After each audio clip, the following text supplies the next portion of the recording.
5 na ito. Kaunti lang yung nakain kong ice cream. Mango. Kaunti man lang, oh. Ito, oh. Masarap. Kaya yan. Ito ang paborito kong ice cream na. Yan. Kaya, yung, yan. Hindi lang ako nakakibo noon. Ay grabe ang mga pag-ano sa akin. Pag naalala ko, na ginawa sa akin, na pinakain ako ng tae. Minsan pag nag-iisa ako dito, naalala ko mga ginawa sa akin. Pinakain ako ng tae. Yun nga na nag-ano sa social worker para kunin sa akin ang mga anak ko. Hindi naman nag-work. Kaya kung ano mga sa akin na unfit mother ako. Ay grabe yung mga accusation sa akin. Lalo dito sa Canada, kapag kapatid ang papamilya ay nagsuplong, ay pinapaniwalaan talaga. Kaya lang, inibistigaran man. Ngayon, napatunay na walang katotohanan. Kaya kung paninira lang. Tapos, pinapulis ako. Ay grabe, pag naalala ko ang mga ginagawa sa akin. Tapos sinabihan pa ako na sa lahat ng kakapatid akong pinakamasama. Ay grabe. Kaya kayo, kung may kapatid kayo na galit sa inyo, totoo yan. Huwag kayong magpauto na pakitaan kayo ng mabuti. Akala mo okay na. Mag-ingat kayo. Huwag kayo ng mga gaya sa akin na kalain mo, ha? Pinakain ako. Nagluto, hindi siya kumain, pero ako lang pinakain. Ayun pala, may tae. Kaya magduda na kayo kung may bigyan kayo ng pagkain. Tapos yung nagbigay, hindi kumakain. Magduda na kayo. Kaya ngayon ay duda na talaga ako. Grabe. Ma-report sa akin social worker. Wala naman ako ditong kaibigan. Wala akong kakilala. Kaya, obvious na pamilya ang nagtawag. Ang tunay kong pangalan, alam na alam. Pati pangalan ng mga anak ko, alam na alam. Ang neighbors namin, hindi alam ang pangaray ko, ang tunay kong pangalan. Kaya, pinag-aralan ko yan. Sinong ma-report sa akin? Yun nga, ko, kapatid ko rin pala. Alam ko, kapatid, nag-pretend, yung may galit pala sa akin, nag-pretend na hindi galit sa akin para magtiwala ako. Para magawa ang kadimunyuhan. Na pinakain ako ng tae. Kaya ako nagkasakit. 8 months ako nag-antibiotic. Grabe. Tapos, kaya, iwas na talaga ako. Tiwala na lang ako kay Ate Ami. Tawag ako kay Ate Ami. Ayan. Kausap ko si Susie. Yan. Si Bibi. Yun. Yung yan.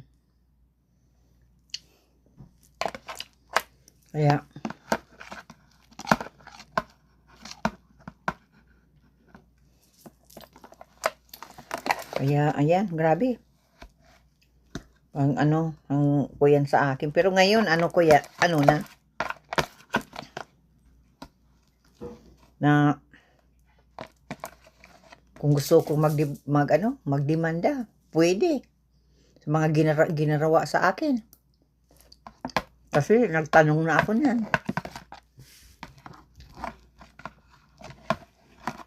Lalo na yung mga inabuse ako. Grabe.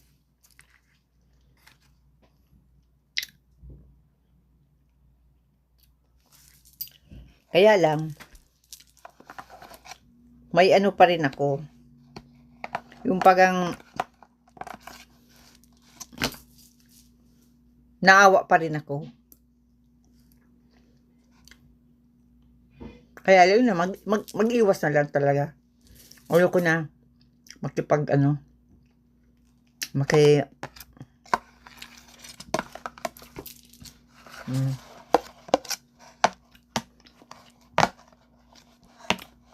pakatawag ng ano, ng pulis sa akin, nagpunta dito, mo,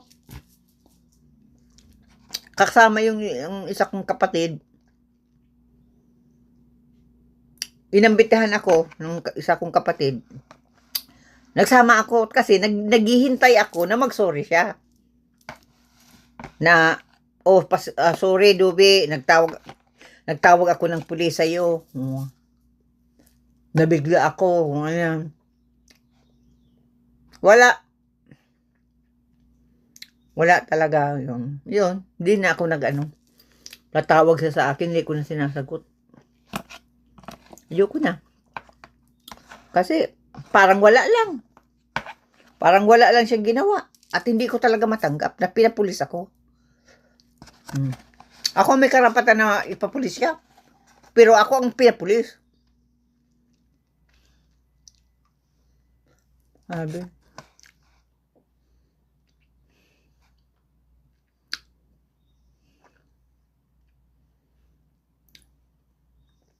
Kaya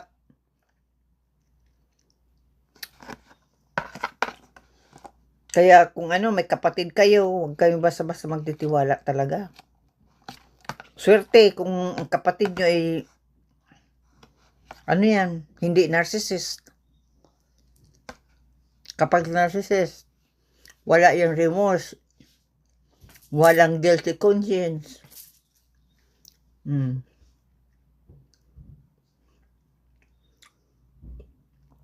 Hindi marunong magsabi ng mag-sorry.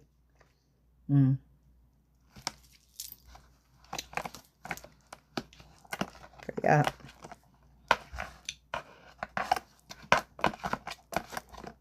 plastic. Yung talagang akala mo totoo ang trato sa iyo, akala mo totoo, yan pala. Kaya lang, pakisang tao lang. Paniwalaan. Kaya ngayon, wala akong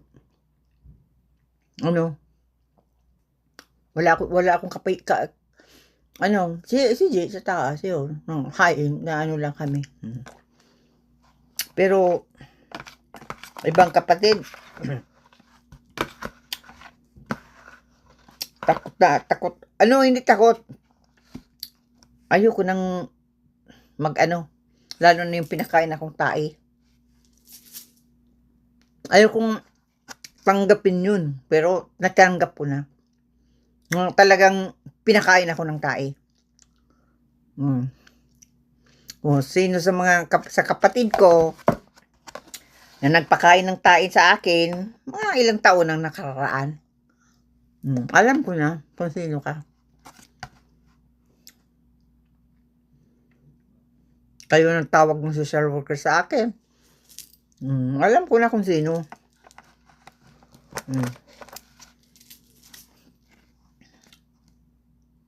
Kaya,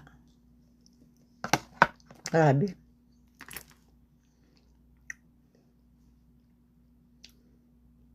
Ganun.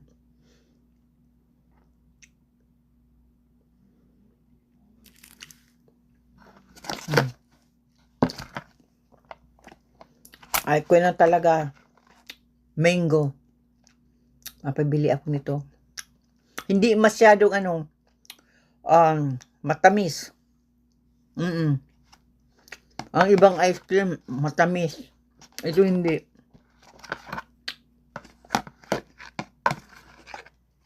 Pwede ito sa may diabetes.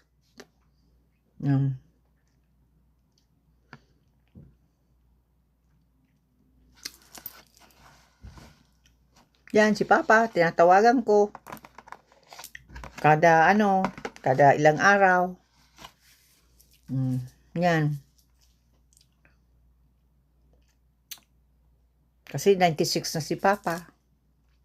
Yan. Kaya palagi kong okay lang kung wala akong guilty conscience. Wala akong pakialam kung hindi ko siya tawagan.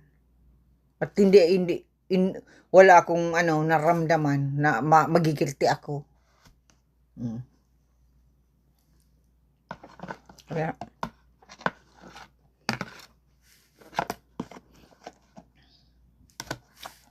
yan. Tinatawagan ko si Papa.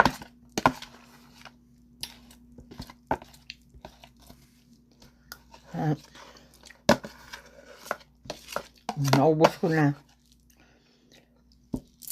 Dito, ang ice cream na container, papel na, cardboard na. Sa Pilipinas,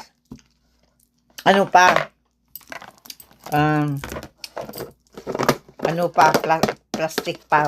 Kaya ito, magandang lagyanan. Tiningin ko talaga, Philippines. Yan. Mapabili ulit ako ng ganyan. Hindi masyadong masukal. Para yan sa pwedeng mag-diet. Yan. Okay, maraming salamat sa mga nanonood sa akin. Thank you. Maraming salamat. Pag gusto ko ulit mag-live, ulit ako. Ma-video ulit ako. Yan. Ngayon lang naman ako nakapag-video. Yan, nag-enjoy ako ng aking garden. Na yung aking mga sunflowers. Yan. Kanina nagpunta ako sa dyan sa labas. 1:00 ng hapon. Ay, grabe, ang init. Pero yung sunflowers ko, naitanim ko na. Sa bukas, sa didiligin ko. Ay, grabe talaga init. Hindi ko kaya. Kaya, yan. Ito. Sasunod, naman ako dito. Gawa na yun ang libangan ko. Sanay na ako na walang kaibigan dito. Kami-kami lang. Ako lang. Saka ito, video. Yan lang. At nood ng TV. Tawag sa Pilipinas. So, yun lang. Na ako. Sanay na ako na walang kaibigan. Ilang taon ako walang kaibigan? 40 plus na ako dito sa Canada. Wala akong kaibigan dito. Kaya yung magtawag ng social worker, obvious na ibang tao ang magtawag. Talaga pinag-aralan ko. Alam ko na ko rin kung sino. Mga nagagawa ng sa akin. Kaya baka nagpaplano na naman, ma-report na naman ako kay sa akin. Para naman ako. So, lang. Sige, report. Dagdag ng dagdag. Kung kaya kung sila naman ang kasuhan. Kaya, ay grabe. Kaya, di ko alam kung grabe ang gagalit sa akin ng iba kong kapatid. Sana sabihin sa akin, Ate Dubi, demonyo ka. O Dubi, demonyo ka. Galit ako sa iyo dahil